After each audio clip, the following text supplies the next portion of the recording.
আসমা আক্তার। আসমা বয়স কত আনুমানিক? 24 বছর। 24-25 বছর। তো আমরা একেবারে শৈশব থেকে শুরু করি। ছোটবেলা আমি যতটুকু মনে আছে আমি খুব চঞ্চলা ছিলাম, যেরকম দুষ্টামি করতাম অনেক। তো হঠাৎ করেই আমাদের, কিন্তু বুঝতাম না, আমাদের ঘরে অভাব ছিল কিন্তু বুঝতে পারতাম না আচ্ছা অতটা। তো দেখা গেছে যে হঠাৎ করেই আমার আব্বা একদিন অসুস্থ হয়ে যায়। তো অসুস্থ হয়ে যাওয়াতে তা আমাদের অঞ্চলে এখন মোটামুটি কাজ আছে কিন্তু আগে ছিল না।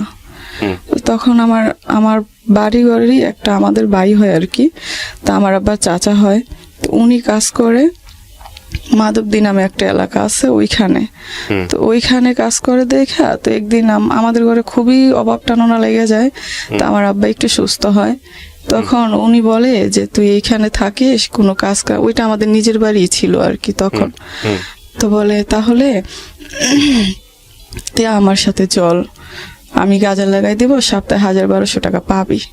এটা কাকে বলে? আমার আব্বাকে বলে। আচ্ছা, তখন আপনি কি একেবারে ছোট? মানে শুনেছেন এই গল্পগুলা? আমার মনে আছে একটু একটু মনে আছে। আপনার ভাই বোনের মধ্যে আপনার পজিশন কি? আমি 2 নাম্বার। 2 নাম্বার। কয় ভাই বোন আপনারা? আমরা 4 ভাই বোন। হ্যাঁ, 3 বোন 1 ভাই। 3 বোন 1 ভাই। জি বলেন। তারপর ভাই সবার বড়। তখন আমি দেখি তো আমার আব্বা ওখানে যায়। ওখানে যাওয়ার পরে তো কিছুদিন পরেই চলে আসে, মানে সপ্তাহে আবার বিল পাইলেই। তো হঠাৎ করেই আস্তে আস্তে আশাটা কমাই দিছে। আচ্ছা। আস্তে আস্তে আশাটা কমাই দেয়। তখন মা খালি ভাবে যে কোথায় এসে। তা আব্বা বলে যে তখন তো আর ফোন ছিল না। তা আব্বা বলে যে এরকম কাজ এসে হ্যান তেন এরকম বলে। তো মাও বিশ্বাস করে নাই। তো আগের মতন আর আব্বা আমাকে অনেকটা পছন্দ করতো মেয়ে হিসাবে, কিন্তু পরের থেকে অতটা বেশি টান নাই। যেমন আগে যেমন আয়া পড়তো, খালি হইতো যে তোরা ছাড়া ভাল লাগে না। তো হঠাৎ করেই এরকম করে। তো একদিন আমার আব্বা বলে যে চল তোর ফুপিদের বাসায় নিয়ে যায়। আমার ফুপি তখন পুরান ঢাকা থাকে, ওখানে চাকরি কর, মানে কেমন যেন একটা ব্যবসা করে আর কি। তো ওইখানে নাকি কাজ দিবে, অবাকটা না দেখা। আপনাকে বলে ফুপির কাছে নিয়ে যাবে? আমার মাকে বলে। মাকে বলে যে কাজ করবে, আমাদেরকে ওইখানে রাখবে। ওকে। তা আমরা যাই, যাওয়ার পরে কয়দিন পরে উনি চলে যায়। মানে ওই জায়গাটাই চলে যায় আমার ওনার বোনের বাসায় দিয়া। আচ্ছা। তো আমার ফুপি 1 সপ্তাহ রাখে, তারপর আমার ফুপি আর রাখতে চায় না। তা আমরা আসবো বা কি ব্যাপার ট্যাপার বুঝে না আমার মা। তখন আমি ছোটই মোটামুটি। আমার আম্মা বলে যে তাইলে কি করবেন এখন, তাহলে একটা কাজ বিছরাই দেন। তখন একটা বাসায় কাজ বিছরাই দেয়। তো কাজ বিছরাই দেওয়ার পরে তো ওই বাসাটা আমার ভাই আর আমার মারে নেয়, যেহেতু আমি ছোট ছিলাম আমায় নেবে না। আচ্ছা। তো আমার ভাইয়েরে নেয়। তো আমি কোথায় থাকবো? তো আমি ওই বাসাটা, আমার মা সারাদিন কাজ করে পেটে পাতে, কোনো টাকা নাই আর কি। তো আমি যাইলে ওই মহিলা খালি আমার মার সাথে অনেক খারাপ ব্যবহার করে। তো এক পর্যায়ে আমার মা রাগে বলে, আমি বলি মা আমার খিদা লাগছে। তো বলে যে খিদা লাগলে এখন আমার কাছে আসিস কেন, তোর বাপের কাছে যাইতে পারিস না? আমি কি করবো, যা মানুষের কাছ থেকে খুঁজা খাগা। তো আমি ট্রাই করছি, কিন্তু আমি কেউ মানে একটা রুটিও দেয় নাই। তারপরে ওখান থেকে বাসায় আসি। আসার একটু পরে রাস্তায় একটা মহিলা দেখি। ওই বাসাটা মনে হয় কয়তলা, 2 তলায় নাকি 3 তলা নাকি 4 তলা ছিল। আমার মায়ের জেনে আসছিল ওইটা 3 তলায় আসছিল। 2 তলায় এরকমেরই ওই লোকগুলো যে ব্যবসা করতো বাতের, ওই ব্যবসাটাই ওই বেটাও করে। তো ওই বাসায় একটা মহিলা কাজ করে। ওই মহিলাটা আমার দেখে প্রায় সময় সিঁড়িতে বসে থাকি। তো বলে যে তুমি কোন বাসায়? আমি কাজ করি না, আমার মা কাজ করে, আমার রাখে না। তো কয় যে তাহলে তুমি কি কাজ করবা? তুমি শুধু ভাত দিয়ে আসবা। তা আমি বলি যে কোথায়? কই যে এইখানেই। তো আমি খুশি হয়েছি, যেহেতু উপরে আমার মা। তো আমি বলি হ্যাঁ, আমি মার কাছে বলি। তখন মারে ডাইকে আনছি।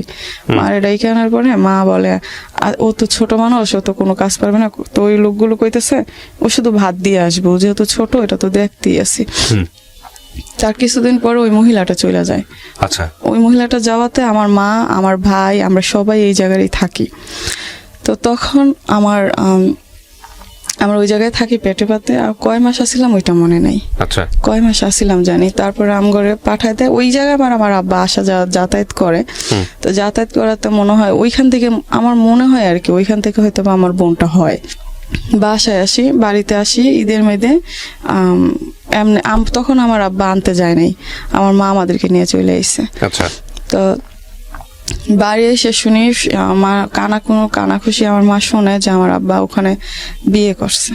তারপরে আমার এই বোনটা হয়ে যায়। তো এই বোনটা হওয়ার পরে মানে এই বোনটা হয়ে যায় মানে কি আপনার মায়ের পেটই হয়? হ্যাঁ। আচ্ছা। তারপরে তার কিছুদিন পরে 1-1.5 বছরের মাথায় আবার আমার ওই বোনটা হয়ে যায়। ওই বোন বলতে একদম সবশেষে যে? হ্যাঁ। তখন একদম টোটালি শোনাশুনি হয়ে যায় যে আমার আব্বা অন্য জায়গায় বিয়ে করছে। আচ্ছা। তো শোনাশুনি হয়ে যাওয়ার পরে আমার আব্বা বাড়িতে নিয়ে আসে। বাড়িতে কি মানে আপনার দ্বিতীয় মাকে নিয়ে আসে, সৎ মাকে নিয়ে আসে? আমার আব্বা 2-3 মাস আমার এই মাকে নিয়ে আনে নাই, সৎ মারে। তো একটা মহিলা ছিল, উনি খুব ঝগড়াইটা ছিল, বয়স্কর। ওনার ঘরে কাউকে যাইতে দিত না। তো আমার মারে যখন আমার আব্বা খেদাই দেয়, তখন মনে করেন ওই মহিলা এত আকুতি মিনতি করছে আমার আব্বার কাছে যে 4টা ছেলে মেয়ে ছোট ছোট, তুই এরকম করিস না, ওর শুধু ভাত কাপড় দিয়ে রাখিস, তোকে আমার আব্বা রাখবে না। মানে আপনার মাকে রাখবে না? আমার আব্বার আমার মারে তো খেদাই দিছে, আমার নানিকে বাড়ি গেছে। আচ্ছা। তো আমার নানিদের বাড়িতে আবার আমার ভাই আমার বোন ছোটটারে রাখতো, আমারে আর আমার এই বোনটারে রাখতো না। তো আমি আর আমার এই বোনটা আমার দাদির কাছে থাকতাম। আমার চাচা তখন বিয়ে করে নাই, ছোটটা। তো থাকতাম। তারপরে দাদি খাইলে এটা ওটা বলতো, ছোটবেলা খিদা লাগতো বেশি বেশি, কিন্তু আলু টোকায় আনতাম, এটা টোকায় আনতাম, তারপরে করতাম। বাড়িতে আমার আব্বা একদিন আসে অনেকদিন পরে। তো আসার পর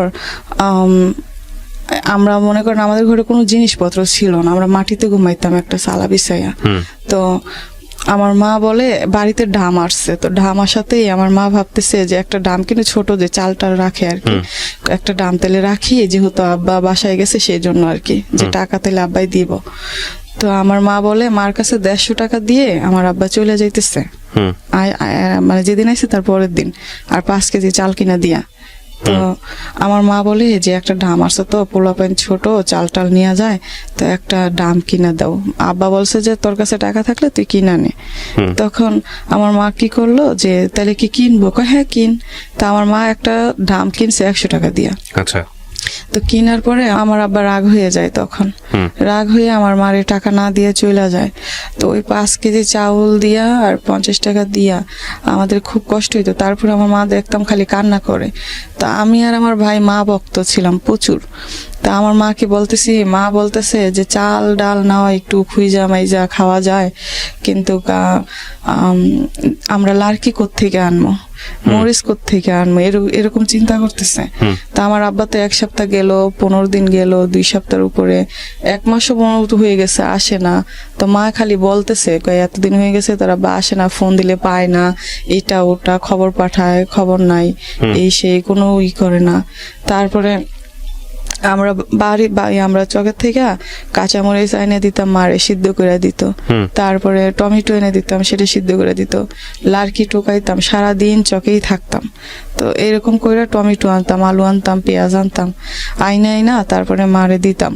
তো ওগুলো দিয়ে তারপরও ভালো আছিলাম আর কি, মার কাছে আসতে পারতাম সারাদিন শেষে। তো হঠাৎ করেই আমার মারে আব্বা সৎমারে নিয়ে আসে, সৎমারে নিয়ে আসার পরে মারে খেদাই দেয়। তো নানিদের বাড়িতে আমগরে রাখে না, শুধু আমার ভাইয়েরে আমার মারে রাখে আর আমার ছোট বোনটারে রাখে। তো ওখানে মনে হয় অনেকদিন থাকে, 6-7 মাস কি 1 বছর, তো মনে নেই আমার। তো ওখানে থাকার পরে তো ওইখানে আমার যাইতে পারতাম, দেখা গেছে যাইলে থাকতে পারতাম না। যেমন আমার খালা, আমার মামারা খুব রাগ করতো যে অনেক মানুষ এমনিতেই এটা ওটা, মারে অনেক কথা বলতো। তো সেই জন্য আমার মা খুব কান্নাকাটি করতো যে এখানে আসিস না, এটা ওটা।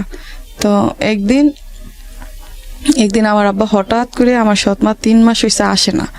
তো 3 মাস হয়েছে আসে না, সবাই খুশি হয়েছে, বাড়িঘরের মানুষও, যে তাইলে মনে হয় এগো কপালটা একটু শান্তি হইব। তো মনে হয় ওটা ইচ্ছা করে মনে হয় আসে না। তো আমার আব্বা আমাদের কাছে বলে যে চল তোর মারে নিয়ে আসি গা। তা আমরাও খুব খুশি হই যে যাক অনেকদিন পরে মারে একটু পামু। তারপরে আমার নানার কাছে যায়, নানা বলে যে তাইলে তোমার ওই বউ কি করবা, ওইটারে ডিভোর্স দিয়ে দেবো। তো নানা বলে যে তাইলে তুমি ডিভোর্স দিয়ে দিলে তো ডিভোর্স পেপার পাঠাও, তারপরে আমার মাইয়ারে দেই। কয় না আগে দেন, তারপরে ডিভোর্স পেপার পাঠাচ্ছি। তা আমার মাও ভাবলো যে হয়তো বা ঠিকই, আর এখানেও তো কষ্টই আছি, ওইখানেও তো আমার মা পোলা প্যান্ডেরে নিয়ে একটু থাকতে পারবো, এই চিন্তা করে আমার মা অনেক বলার পরে আমার আব্বা, তা আমার মা আসে। আমার মা আসে, তো ওই দিন আমরাই নিয়ে আসি, আমার আব্বা নিয়ে আসে না। তো আমরাই নিয়ে আসি, খুব খুশি হই, সারাদিন খুব খুশি। এই যে মারে পাইছি, এনে যে কই, অনে যে কই, আরে কই, ওরে কই, যে মা আইছে, মা আইছে। তো কইতেছি, তো মানুষও তো দেখছে যে এতটা দিন খুব কষ্টে ছিলাম, মানুষও খুব খুশি হয়েছে। হঠাৎ করেই আমার আব্বা বাজার করছে ওই দিন হালকা পাতলা, আমাদের ওদিকে সপ্তাহে টাকা পাইতো তো আগে। তো বাজার করছে হঠাৎ করে বাজার করার পরে আমার আব্বা বাজার করছে, আমার মা রান্না করতেছে। আমি আমার ছোট বোনটারে কোলে লইয়া, সন্ধ্যা তখন, অন্ধকার হয়ে গেছে, এই ঘর থেকে ওই ঘরে, অন্য মানুষের ঘরে আর কি যাইতেছি। তখন চিপায় আমার সৎ মারে দেখছি, উনি আসতেছে। ওইটা দেখা ভাই আমার মানে কলিজা এমন ভাবে চিপ দিছে যে এখন তো আমার আব্বাই তেলে আমার মার সাথে আর কথা বলবে না। তো ওইটাই হয়েছে। আমার সৎ মা আসার পরে আমার আব্বার কথা বলে না আমার মার সাথে। তো আমাদের নিজস্ব কোনো ঘর ছিল না, ওইটা আমার ছোট চাচার ঘর ছিল, আর আমার মেজো কাকার ঘর ছিল। তো হঠাৎ করে আমার যখন ওই সৎ মা আসে, তখন আমার আব্বা ওনার সাথেই কথা বলে, ওনার সাথেই খাচ্ছে, ওনার সাথেই উঠতেছে বসতেছে। তা রাত হয়েছে, রাতে খাওয়া দাওয়া শেষে আমার মা তখনও বলতেছে যে আমি তোদেরকে নিয়ে থাকতে চাই, যাতে আমি খাইতে পারলেই চলে, তখন নিয়ে কয়টা তাইলেই হয়, একটু বড় হলে তোরা কাজ কাম করেই চলতে পারবি। তখন বয়স কত আপনার? আমি জানি না, আনুমানিক। তো স্কুলে যান ওই সময়টাতে? না, স্কুলে যান না। আচ্ছা, বলেন। তারপরে দেখা গেছে রাতের বেলা আমার আম্মা বলে যে তুমি তাহলে এই ঘরে থাকো, আমি আমার মেজো চাচা, আবার আমার মেজো চাচার শ্বশুর বাড়ি থাকতো ওনার বউদেরকে নিয়ে। তো বাড়িতে ওনার ঘর ছিল, আর আমার ছোট চাচা তখন বিয়ে করে নাই, অন্য জায়গায় কাজ করে, বাড়িতে কম আসতো আর কি। তো ওই ঘরে আমরা থাকতাম। তো আমার আব্বার জায়গা আসিল, বিক্রি করে দিছে। তারপরে আমার আব্বা বলে তুই এই ঘরেই থাকবি, তুই কোথাও যাইতে পারবি না, আমরা কি করি না করি তুই দেখবি। তা আমার মা বলে যে আপনারা যেটুকু সেটাই করেন, আমি আমার ছেলে মেয়ে নিয়ে ওই ঘরে থাকি, আমি ওটা খাইতে পারলেই চলে। কিন্তু আমার আব্বা ওটা রাজি না, ওটা মানতে রাজি না। মানে সেটি ভর্তি দিবে, বাড়ি থেকে বের করে দিবে, কোনটা না, কোনো কথাই বলে না। কিন্তু আমার আব্বা কি করে না করে সেটা আমার মা দেখবে। আচ্ছা, মানে নতুন বউ নিয়ে এসে? হ্যাঁ, নতুন বউ তখন আপনাদের বাড়িতে? হ্যাঁ। আচ্ছা, তারপর ওটা দেখবে, কিন্তু আমার মা বলতেছে যে আমাদের সাথে ঘুমাবে, কিন্তু আমার আব্বা বলতেছে যে না তুই এখানেই থাক। তো আমরা ঘুমাইছি আমার দাদির সাথে, আমার মেজো চাচার ঘরে। আর আমার আব্বা, আমার মাও বলতেছে আমার দাদির সাথেই আমাদের সাথে আমার মা ঘুমাবে, কিন্তু আমার আব্বা বলতেছে না আমরা এখানে শুবো, তুই এখানে শুবি। তো আমার মা ওই দিন ছিল, ওই দিন তো আসছে মনে হয় 10টা-11টার দিক। ওই দিন ছিল, ওই দিন থাকার পরের দিন আমার আম্মা সৎমা উইঠা চলে যায়। তা আবার বাজার আমঘরে পাঠাইছে যে তোর বাজার কি করবে, এসে জিগায়। তো বল হঠাৎ করে সোমবারে, তার মানে 2 দিন পরে আর কি, যেদিন আইসে তার পরের দিন তো হঠাৎ করেই, তখন বোধহয় রোজা ছিল, মা আবার বলছিল ভোরবেলা কয়ে ভাত খাবি, এখন কি করতে খাবি, খালি ভাত, তোর আব্বা যখন বাজার করে তখন খাইস। তা আমরা বলছি আচ্ছা ঠিক আছে। তো সকালবেলা মারে দেখছি নামাজ পড়ছে, তারপরে আমঘরে কইতেছে যে মসজিদে যাইতে। তো হঠাৎ করে আমরা কই মা আজকে না কালকা যাবো। তো আচ্ছা ঠিক আছে। তো আমার ভাই আমার 2 বোন নিয়ে চলে গেছে খেলতে, আর আমায় বলছে তোর আব্বার কাছে যা, কি বাজার সদাই করবে একটু দেখ, কি বাজার টাজার করে কিনা। তা আমি আব্বার কাছে গেছি, আয়সা দেখি যে আমার মা মাথার কোনো গুরুন্ডি দিয়ে পড়ে গেছে। তো একটা মাইয়া ভাতের মার নিত আর কি, ওনাদের গরুরে খাওয়াইতে, উনি বিছান করে দিছে। তো মা শুইছে। তো আমি এসে দেখি আমার মা শুয়ে আছে। আমি বলি মা তোমার কি হয়েছে?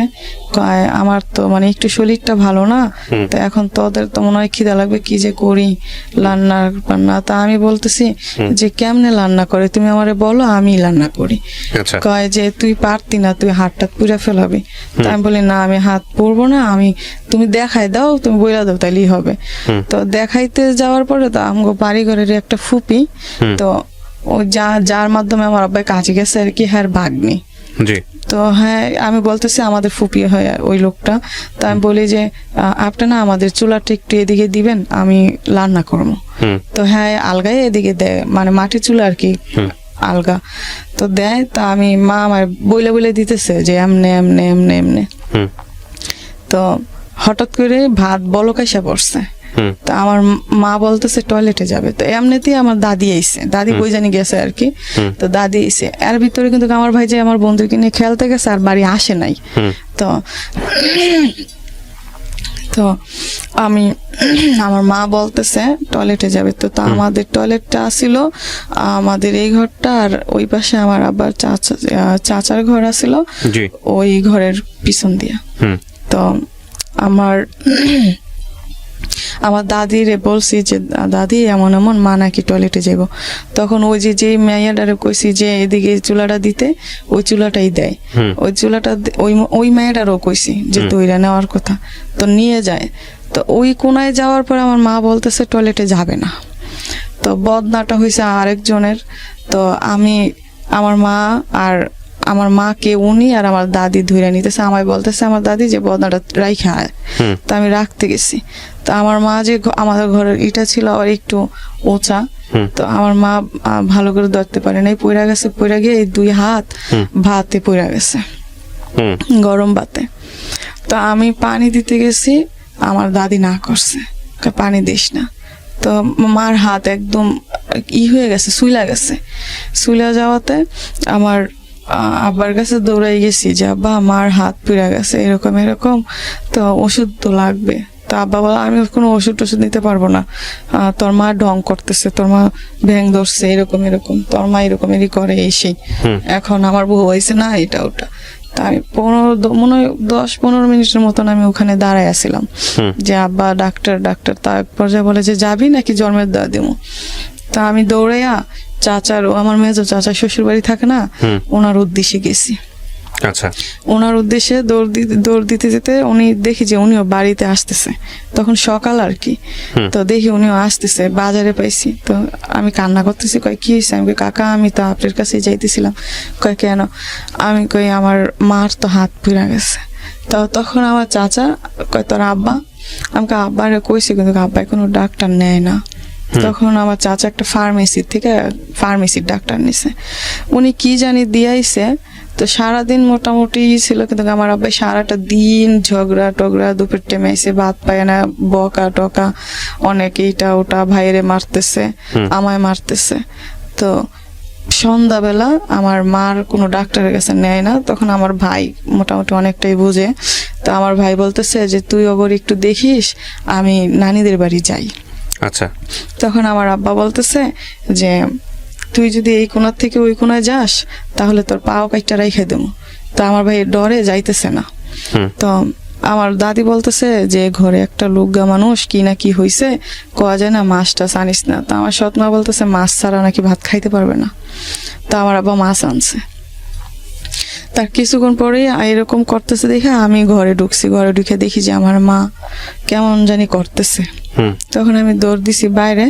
আমি কই বলেন, সমস্যা নেই, বলেন। আমি বুঝতে পারছি আপনার বলতে অনেক কষ্ট হচ্ছে, বাট আমাদের শ্রোতারা তো আসলে না বললে বুঝবে না কি ঘটনা ঘটেছে। বলেন। তা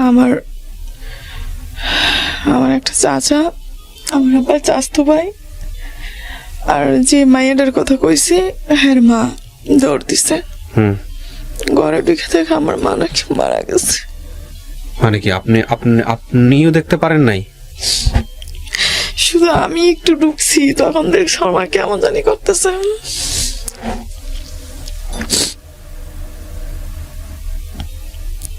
এই পোড়া থেকেই শুরু হয়ে গেল এরকম? কোথায় পড়েছিল? ওই দিনই সব হয়েছে। কোথায় পড়েছিল? হাতে পড়েছিল? মানে হয়তো অন্য কোনো একটা ঘটনা ঘটেছে, হার্ট অ্যাটাক করেছে বা হয়েছে। আগে কোনো রোগ ছিল না? আপনার চোখের সামনে মারা গেছে? মাথা গরুনি দিয়া পড়ে গেছিল প্রথম সকালে। আচ্ছা, তারপরে মাথা গুনে পড়ার পর আমি কইতেছে শুয়ে কইতেছে যে আমার ভাল লাগতেছে না, তো তোরা তো খাবি, কি খাবি? তো সেই জন্য আমি বলছি যে তুমি বলো আমি রান্না করি। কইতেছে তুই রান্না করতে পারবি না। হ তুমি দেখাই দিবা, মানে শুয়েই দেখাই দিতেছে।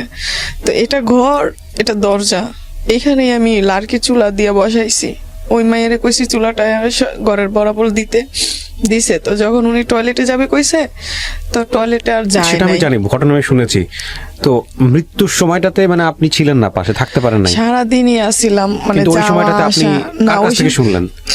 ওই সময়টায় তো আমরা ছিলাম, কিন্তু কথা হয়েছে কি, আমার আব্বা তো বাড়ি এসে না, বাড়ি এসে অনেক অনেক ধরনের মৃত্যুর কথা- সময়টাতে কে ছিল ওনার পাশে? একদম মৃত্যু যখন খালি ঘর ছিল, আমরা বাইরে ছিলাম। আহা, আমরা বাইরে ডাকও দিতে পারেনি কাউকে? না, শোয়া ছিল। উনি খালি কইতো আমার কলিজা কলিজা ব্যথা করে, কলিজা ব্যথা করে। ও, নিঃসন্দেহে হয়তো হার্ট অ্যাটাক হয়েছে বা কিছু একটা হয়েছে। তো তারপরে কি হলো, আপনারা যখন জানলেন যে মারা গেছে, এরপরে কি হয়েছে পুরো ঘটনাটা একটু বলেন তো। তারপরে যখন শুনছি মারা গেছে, তখন তো আমি অতটা কান্না করি নাই, তখন বুঝতে পারতাম না। আমার ভাই কান্না করছে। তো সারাদিন আমার কাছে মনে হয়েছে কি যে আমার মা হয়তো একটু পরে উঠে পড়বে, হুম মারা যায় নাই। হুম আমরা ঘুমাইছি আমার আব্বার মামার বাসায়, এটা ওনাদের বাসা পাশাপাশি আছিল। হুম তো ওই জায়গায় ঘুমাইছি দাদির সাথে। তা আমি খালি কইতেছি আমার এত কান্না করতেছেন কেন, আমার মা তো একটু পরেই উঠবে। হুম তো সকালবেলা হয়েছে, উঠে নাই। তখন মনে হলো সত্যিই মারা গেছে। আহা, তখন বয়স কত তখন আপনার? বয়স হিসাব জানেন না? 7-8 বছর বা 7-8 9 বছর বছর হবে। এমন হইতে পারে।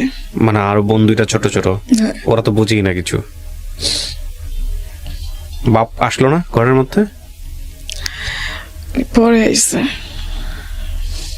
তারপর ভাইটা কই ছিল? হ্যাঁ, ভাইটা এখানে। ওইখানেই ছিল? ওই যে ভাই কিছু বস- বলতো না বাপকে? না, ভাই আমার থেকে 3.5 বছরের বড়। ওকে, 10-12 বছর বয়স। তারপর কিছু বলতে পারে না, কারণ আব্বা কি ছিল মারতো আর কি, তাই। তারপরে মাটি দিয়ে দিছে। মাটি দেওয়ার পরে আমরা বাসায় ছিলাম ওই দিন। তার পরের দিন আমার নানিদের বাড়ি নেওয়া যায়। তারপরে ওখান থেকে আবার আমাদেরকে এইখানে দেওয়া যায়, আমার নানিরা রাখে না। তো থাকি, এই সৎ মায়ের ঘরে? হ্যাঁ থাকি। থাকার পরে আমার আমার বোন যদি বলে যে পায়খানা করবে, প্রসাব করবে, আমার সৎ মাটা আসলে বলা যাবে না। আমার বোনকে শুধু শুধু চিমটাইতো।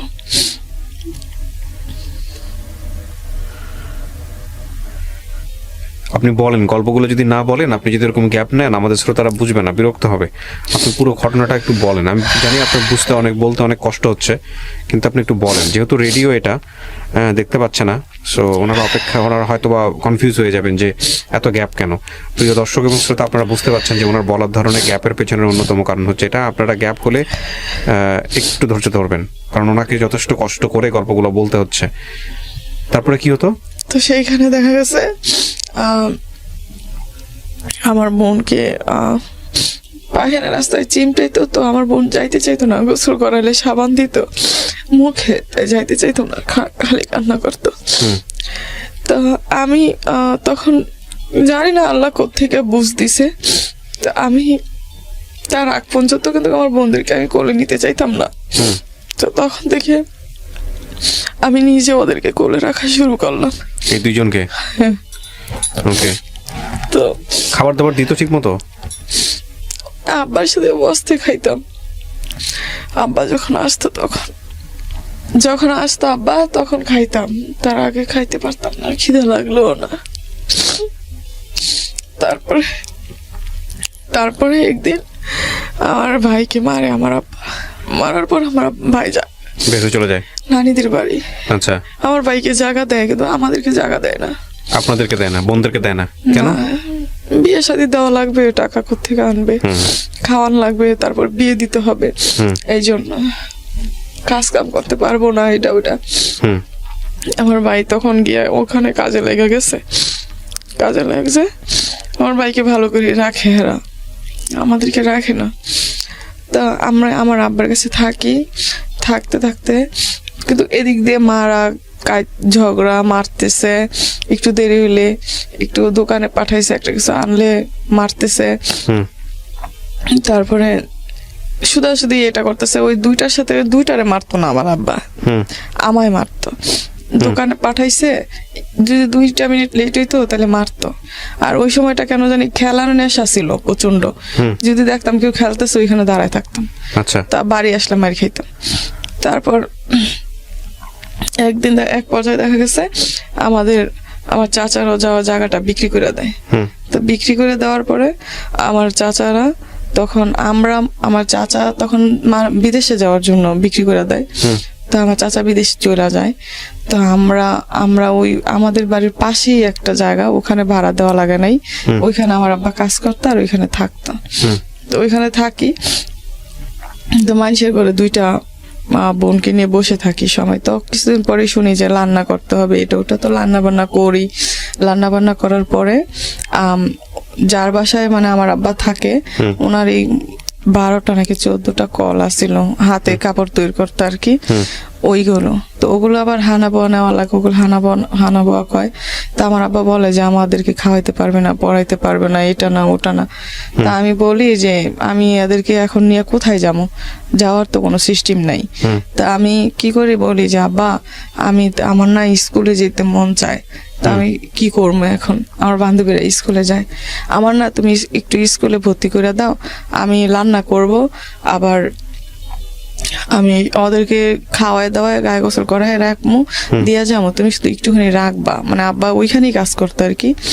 আর আমি আইসা আবার করবো। তো ওই যে হানাবোয়া কয়, ওগুলো আবার আমি নিতাম, কিন্তু ওগুলো অত টাকা আসতো না, 30 টাকা 40 টাকা দিত একটা নিলে। তো দিন দেখা যাচ্ছে 2-3টা নেওয়া যেত, তার বেশি নেওয়া যেত না। তো ওই টাকায় নাকি আমার আব্বার হয় না।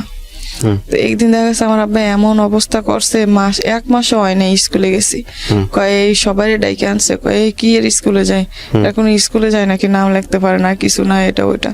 তারপরে স্কুলে যাওয়া বন্ধ করে দিছি। তো এদিক দিয়ে আমার বোন 2টা একটু বড় হইতেছে। আর আমার আব্বা এই তারপরে বাড়ির পাশেই কাজ করতাম একটা বাসায়, ওইখানে কাজ করে ওইখানে আবার 1000 টাকা করে মাসে দিত। তো ওই টাকাটা আমার আব্বাই নিয়ে আইতো, নিয়ে আসতো। তারপরও আমার আব্বাই 2 দিন পর পরই ঝগড়া করতো। বাড়ি এসে একদিনও করতে পারতাম না, একবেলা খাইতে পারতাম না, বসতে পারতাম না। তা আমার বন্ধুকে মনে করেন রাত্রেবেলা সারাদিন এইটা কই না, আর বন্ধুটা খালি কান্না করে, আপু তুই যাইস না, আপু তুই যাইস না। তো আমি না গেলেও হয় না, আর গেলেও এই জায়গায় বইয়া থাকলেও হয় না। তো এক পর্যায়ে আমার আব্বা চলে যাওয়ার পরে তো আমার ভাই আবার বিয়ে করে। আমার ভাই যখন আমার ভাই একেবারে কম বয়সে বিয়ে করে। তো আমার ভাই নানিদের বাড়িতেই তো আছে। তা আমার ভাই যখন আমার ভুল হয়েছে, আমার আব্বা যখন যায়, তখন আমার বোনদেরকে আমি রাখা শুরু করি। আমি রাখা শুরু করি। তো আমি আস্তে আস্তে রাখি, আস্তে আস্তে ওরা বড় হইতেছে, আমি মানুষের বাসায় কাজ করতেছি, এই কাজ করতেছি, ওই কাজ করতেছি, ওদেরকে তারপর নিজে না খাইয়া খাওয়াইতেছি। এইভাবে কাপড়ের একটা জিনিস চাইলে অনেক চেষ্টা করতাম দেওয়ার লেগা, হয়তোবা এখন চাইলে এখন দিতে পারতাম না, হয়তোবা অনেকদিন পরে দিতে পারতাম, তারপর চেষ্টা করতাম। আবার বেশি দামি হলে দিতেও পারতাম না। তো এমনিতে দেখা গেছে আমার ভাই বিয়ে করে ফেলে, আমার ভাই খোঁজ খবর নেয় না। তারপর আমার আস্তে আস্তে যখন ওদেরকে একটু পড়াশোনা করাই, তো দেখা গেছে স্কুলে ভর্তি করে দেই। স্কুলে ভর্তি করে দেওয়ার পরে আমার বন্ধুটা পরে, আমি কাজ করি, খাই, এরকমেরই থাকি, ভাড়া থাকি, যেন থাকলে মনে করেন মানুষের বাসায় থাকি। তো মানুষের বাসায় দেখা গেছে ওরকম বাসায় ওদেরকে নিয়ে রাখতে পারি না। তো যতই বড় হইতেছে ততই টেনশন বাড়তেছে, যে এখন তো বড় হয়ে যেতেছে, এখন কি হবে। তো সেই মতে আমার এই সাইডে কেন জানি ব্যথা করে, ডাইন সাইডে খালি চিকচিক করে, মানে ডান পাশে। হ্যাঁ, এই এদিকে। ওকে, হ্যাঁ, পাঁজরের ডান পাশের দিকে। হ্যাঁ, তো ব্যথা করে। তা আমার এমনিই টানাটুনি, মানে দেখা গেছে আমি আজকে টাকা নিছি, আজকেই সব শেষ। আবার সামনের সপ্তাহে কি করবো, এটার চিন্তাই শেষ। দেখা গেছে 1 টাকা চাইলে 1 টাকা দিতে পারি না। স্কুলে ওদেরকে পড়াইছি অনেক কষ্ট কইরা, এই জনের থেকে কইয়া, ওই জনের থেকে কইয়া, এমনে। তারপরেও ইচ্ছা আছে যে অনেক পড়ানোর, কিন্তু জানি আর মনে হয় না আর হবে। তো সেই ক্ষেত্রে দেখা যাচ্ছে কি আমার ডান সাইডে ব্যথা করে। তো ব্যথা করে কেন, তো আমি টাকা পয়সা জোগাইয়া ধার কর্জ কইরা মানুষের কাছ থেকে খুঁজে মাইয়া লইয়া তারপরে করছি, এই সরকারি ডাক্তারের কাছে গেছি। সরকারি ডাক্তারের কাছে যাওয়ার পরে ঢাকা মেডিকেলে আইছি। তো অত বুঝি না তখন ঢাকা মেডিকেলের এত তো উনি দেখে পরীক্ষা দিছে। তো আমার একটা পরীক্ষা দিছে, ওই পরীক্ষা করার পরেই আমার ধরা পড়ছে যে একটুখানি বেশি ধরা পড়ে। কি জিনিস এটা? অবারিত চিস্ট নাকি, ওভারিতে সিস্ট, হ্যাঁ। আমি কোনোদিন নাম শুনি নাই। হুম। তো আমি এটা অতটা বুঝতে পারি নাই, কইছে ওষুধ খালি সাইরে যাবো।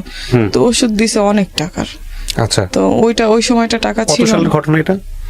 এটা আমার 20 সালের ঘটনা। 2020 সাল, এই তো কিছুদিন আগের ঘটনা, হ্যাঁ। তো আমি দেখা যাচ্ছে তারপরে আমি ওষুধ খাই না, তারপর 2-3 মাস চলে যায়। তো দেখি যে আমার শরীর আস্তে আস্তে খারাপের দিক যাইতেছে। আচ্ছা। তখন আমি আবার একটু করলাম, আবার গেছি, তখন আবারও পরীক্ষা দিছে, তখন আবার এমনি যোগায় টোগায় পরীক্ষা করছি। করার পরে দেখি যে অনেক বড় হয়ে গেছে। তখন আমি যারা আমার সাথে থাকে তাদের সাথে কইছি, আর মানুষের কাছে কইছি যে এরকম অপারেশন নাকি করা লাগবে, নাইতে আমায় নিষেধ দিছে যে ভারী পানিটা আলগাইতে পারবেন না, এই বালতি আলগাইতে পারবেন না, বেশি খাওয়ান আলগাইতে পারবেন না, বেশি জোরে হাঁটতে পারবেন না, সিঁড়ি দিয়ে করতে পারবেন না। তো আমার তো এগুলো মানলে আমার হবে না, পেটের ভাত যে উঠবে না, আমি কাজ করে খাই। তো আমি তারপরে কি করলাম, আমি এরকম করার পরে তো কয় তাহলে কেমনে কি, তা আমি ওই ডাক্তারের হাতে পায়ে দইরা আমি ওই ডাক্তারে কয় 1 লাখ টাকা ছাড়া নাকি হবে না, এটা ওইটা। তা আমি বলি দেখেন এরকম, তো এখন আমার অপারেশনটা, কয় তাহলে তোমার গার্জিয়ান কি? আমি কই আমার কোনো গার্জিয়ান তো নাই। তা আমি তারপরে আমার আব্বার সাথে আমি যোগাযোগ করার পরে আমার আব্বার কাছে বলি, তা আমার আব্বা বলে তোর সাথে যায় কি? আমি কি আমার কাছে তো কেউ নাই যে যাবে, তো আমি তো এরকম খুঁজে আমি গিয়ে না হয় লইলাম, তো তুমি 20-30 হাজার টাকার ব্যাপার, তো তুমি যদি ওইটা যদি একটুখানি ম্যানেজ করে দিতা। তো আমার আব্বা বলে না, দিবে না, কয় যে তোর অপারেশন তুই মরে গেলেও আমার কোনো কিছু আইতো যাইতো না। তারপরে আমি মনে করেন ডাক্তারের কাছে বলি যে এরকম, তো ডাক্তার বলে যে আচ্ছা ঠিক আছে, তো তুমি আসো। তারপরে আমি খুঁজা মাইগা মানুষের কাছ থেকে এমনে টাকা মিল করছি, কিন্তু মানুষের টাকা দিছে যে যত পারছে, কিন্তু কেউ যায় না হসপিটালে। আচ্ছা। কেউ নাকি আমি বলি একটু সাইনটা দিবেন, কয় না কেউ দিত না, মানে বনসই অপারেশনের জন্য, হ্যাঁ, তো কেউ দিবে না। তা আমার 2টা বোনেরই আমি নিয়ে গেছি। তারপর ডাক্তার আমার অপারেশন করছে। অপারেশন করার পরে আমি ভাবছি হয়তো বা মানুষের কাছ থেকে যে আমি নিছি, অপারেশনের পরে একটু স্বস্তি পাবো। তারপরে অপারেশন করার পরে মনে হয় সপ্তাহখানি ভালো আছিলাম। তারপরে দেখি যে আবার ওষুধ লাগে, এটা লাগে ওইটা লাগে, ওগুলো আনতেই পারি না। তারপর দেখি যে হঠাৎ কইরাই 2 মাস পরে আমার কি যেন একটা হয়ে গেল নাভিতে। তো হওয়ার পরে ওইটা মনে করেন ডাক্তারের কাছে গেছি, ডাক্তার কি একটা মলম দিছে, মলম দেওয়ার পরে কইছে সারে যাব, তারপরে সারে না, তারপর সারতেছিল না। তারপর আমি আবার ডাক্তারের কইছি, আমাকে ফোন দিয়া যে ডাক্তার এমন এটা তো সারতেছে না, কই সারবে। তারপরে আবার গেছি, আবারও এই একটা মলম দিছে। তারপরে আমি ওই মেডিকেল থুইয়া, তারপর ওই ডাক্তার থুইয়া আমি গেছি মাউতাল ডাক্তারের কাছে। তো আমি ওইটা নিয়ে ভাইয়া বকছি প্রায় মনে হয় আমি অপারেশন করছি 6 মাস হয়েছে, 6 মাসের ভিতরে আমি 6 মাসই বকছি, তার আগেও বকছি 1 বছর। তো এইভাবে বকতে আমি তারপরে ওইটা যাই সারছে, এখন আবার আমার ডান সাইড দিয়ে চিকচিক করে। তো আমার ঘরে আমি যে মনে করেন আমি আমার বোনদেরকে যে খাওন দেব, নাকি আমার বোনদেরকে কি আমি কাপড় দেব, নাকি আমার বোনদেরকে আমি করবো, নাকি আমি ওষুধ খাবো, আমি এটা বুঝতেই পারতেছিলাম না। তা আমি তারপরে আমার আব্বার সাথে যোগাযোগ করার চেষ্টা করছি যে অন্তত আমার 2টা বোনকে নিয়ে রাখলেও যাতে একটু ভালো থাকতে পারে, কিন্তু আমার আব্বা রাখবে না। আচ্ছা। তো আমার ভাই রাখতে চাইলে আমার ভাবি রাখবে না। তো সেই জন্য দেখা গেছে আমার 2টা বোন আমাকে ছাড়া তারপর থাকতেও চায় না। তো আমার বোনকে আমি 1 সপ্তাহ হয়েছে কাজে লাগাইছি, 4-5 দিন হবে, 1 সপ্তাহ হবে না, কাজে লাগাইছি। আমার বোন খালি এসে বলে আপু আমি নাইট করতে পারি না, আপু আমি কাজ করতে পারি না। তো আমার যদি শরীরটা একটু ভালো থাকতো তাইলে দেখা গেছে আমি হয়তো এই যে আমি আবার কিছুদিন আগে একটা পরীক্ষা করছি, ওখানেও আমার সমস্যাটা দেখা দিছে, সমস্যার সমাধান হয় নাই, কি জানি একটা। ওটার ওষুধ দিছে ডাক্তারে, সরকারি ডাক্তার দেখাইছি, ওষুধ দিছে 1500 টাকার। তো তো এগুলো আমি খাওয়ার কোনো ক্ষমতা নাই। আমার দুটা বোনেরা দেখা গেছে দেখার কেউ নাই। আমার শুধু একটাই টেনশন যে ওরা বড় হয়ে গেছে, আমি মরল হয়তো বা শান্তি পাইতাম যদি আমার দুটা বোনের আমি একটা ব্যবস্থা করে যেতে পারতাম, কিন্তু আমার ওই ক্ষমতা নাই যে আমি আমার বোন কে বিয়ে করবে, কেউ করবে না, যে মা নাই, বাপ নাই, তারপরে ভাই নাই, আর আমার দেখে তো আর কেউ নিবে না, বাড়ি নাই, ঘর নাই, কেউ নিবে না। তো দেখা গেছে আমার দুটা বোন, দেখা গেছে আমরা 3 বোন সারাক্ষণ খালি কান্না করি যে এটা কি হইলো, এটা কি হইলো। দেখা গেছে ফুপিরা দেখে না, নানিরা দেখে না, আমার আব্বাই দেখে না, আমার ভাই দেখে না। তো আমি আসলে তারপরও কষ্ট করে আমি কাজ করে অগরে খাওয়ানোর কোনো সমস্যাই আমার নাই। আল্লাহ যদি আমার শরীরটা ভালো রাখে খাওয়াইতে পারবো মনে হয় অনেকটা। তারপরও আমি নিজের অনেকটা মনে করি যে আমি সারা দিন কষ্ট করে আমি বাসায় এসে আমার দুটো বোনেরে আমি বকে নিয়ে ঘুম পারি। ওদেরকেও অন্তত আমি হয়তো মায়ের অভাব থেকে হয়তো মা তো আর ফিরাই দিতে পারবো না, মার আদরটাও তো আর আমি আর দিতে পারবো না, কিন্তু মায়ের অভাবটা অনেকটাই কম পায় আমারে দেখা। এতটুক ওরা খালি কয় যে আপু তুই যদি না থাকতি তাহলে আমগো জানি কি হইতো, তুই যদি না থাকতি তাহলে আমগো জানি কি হইতো। ওকে এখন 12-13 বছর হয়ে গেছে, বড় হয়ে গেছে, এখনো ওদের পিছনে কেউ নাই দেখার মতন। তা আমি আসলে ভাইয়া কখন জানি কি হয় আমি নিজেও জানি না। তো আমি ভাইয়া অনেক কথা আছে আসলে। বলেন, আপনি বলেন, সমস্যা নাই।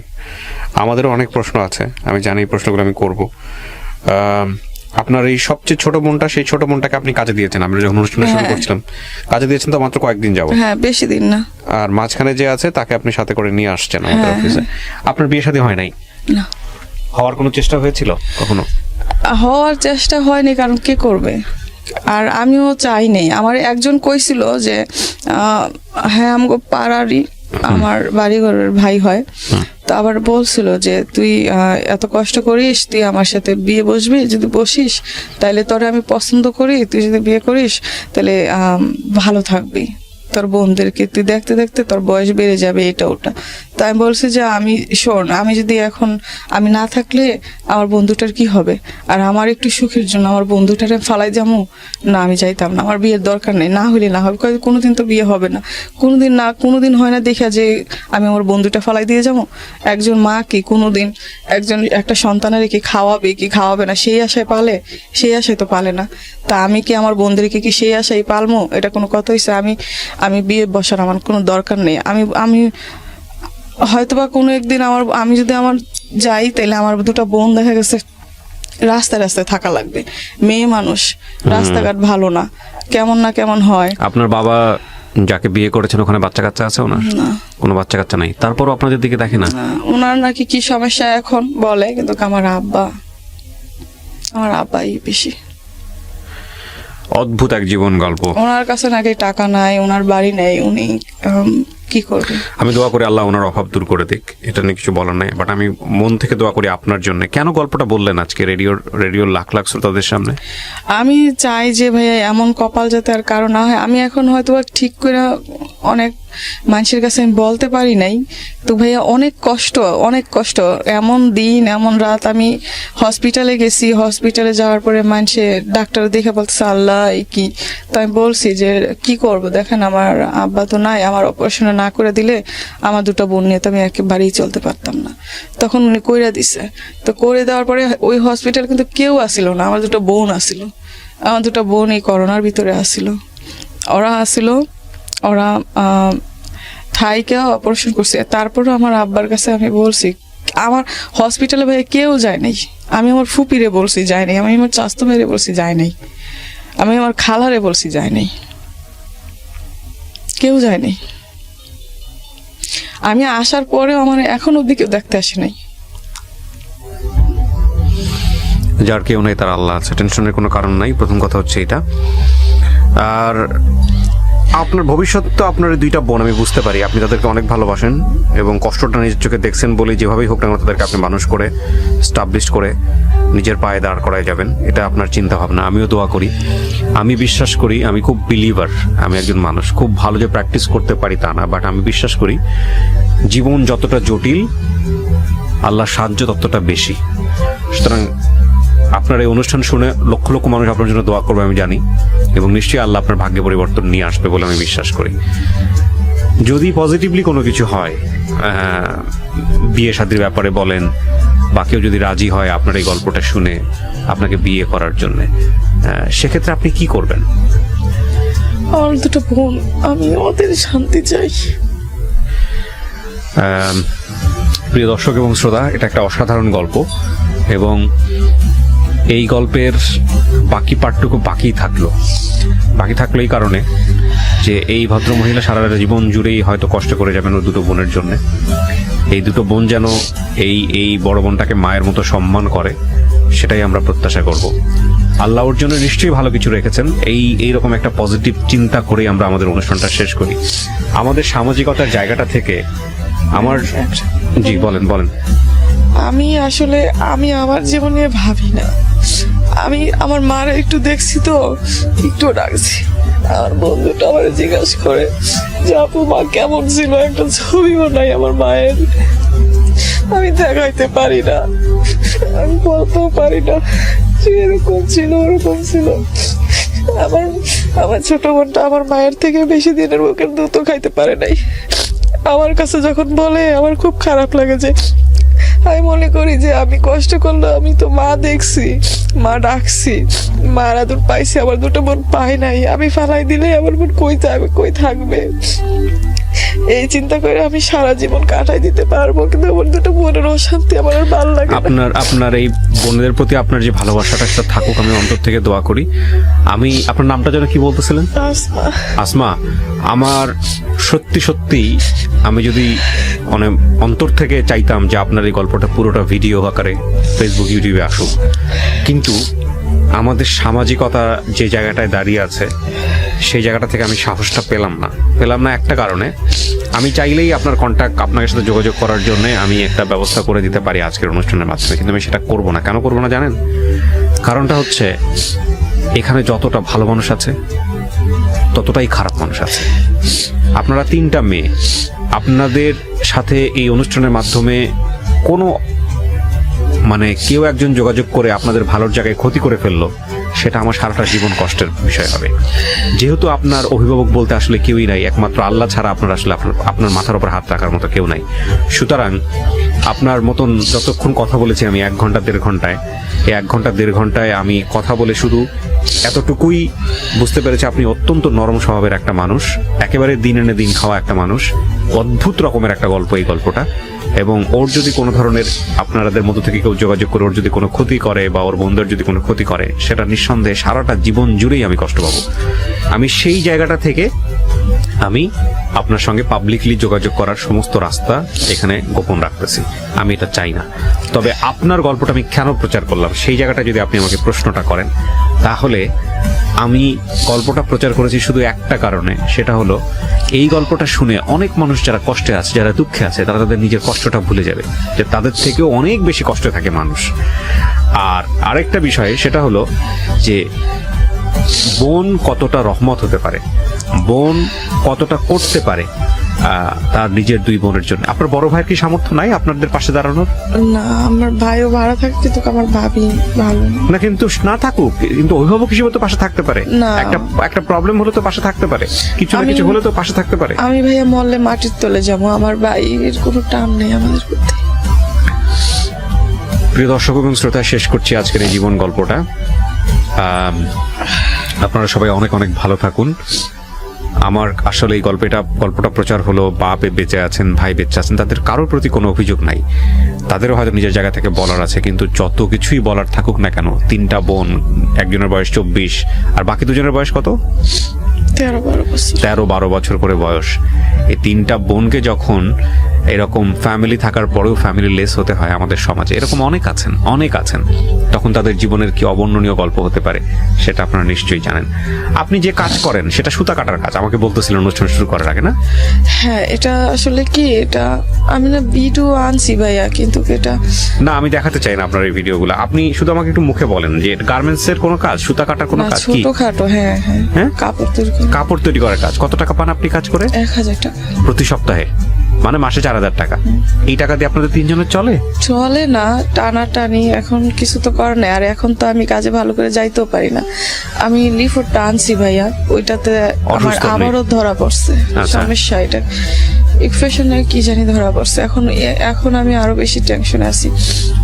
এতদিন দেখা গেছে 20-30 হাজার টাকা আমি মানুষের কাছ থেকে খুঁজা মাইয়া ধার হিসেবে অনেক একটি করে করছি, এখন আর আমারই নাই। আমি দোয়া করি এই অনুষ্ঠানটা শোনার পরে যদি কেউ আপনার এলাকা থেকে হোক বা যদি কেউ আপনার পাশে দাঁড়ায়, সেটা নিঃসন্দেহে অনেক বড় ব্যাপার হবে। কিন্তু প্রিয় শ্রোতা এবং দর্শক, আমি আমার জায়গাটা থেকে ওদেরকে পাবলিকলি যে কন্ট্যাক্ট করার যে নাম্বারগুলো দেয়া বা ওনাদের ভিডিও ধারণ করা, সেটা আমি করলাম না একটাই কারণে। প্রিয় দর্শক এবং শ্রোতা, আমরা শেষ করছি আজকের এই জীবন গল্পটা। নিঃসন্দেহে এই জীবন আমাদের কাঙ্ক্ষিত নয়, কিন্তু এই জীবনে আমরা থাকি, এই জীবন থেকে আমরা অনেক কিছু শিখি। নিঃসন্দেহে আসমার জীবন পরিবর্তন হবে, এতটুকু পজিটিভ প্রত্যাশা নিয়ে আমরা আমাদের অনুষ্ঠানটি শেষ করতে চাই। সবাই অনেক অনেক ভালো থাকুন। আজকের মতো